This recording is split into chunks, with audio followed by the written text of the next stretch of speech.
Welcome everybody, welcome back to Bourbon Face. I've been gone for a few weeks, been vacationing. But anyway, I found this new bottle, Knob Creek 12.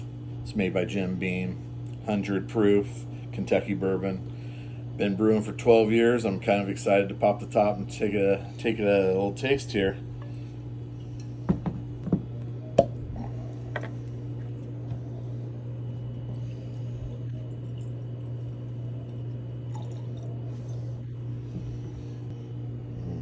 Smells wonderful. Cheers, everybody.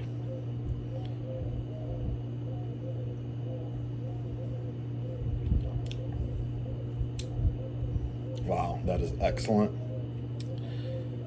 Stay tuned. I'm going to do a Knob Creek 12 versus Knob Creek 9 single barrel tasting. So, cheers, everybody. Please like and subscribe.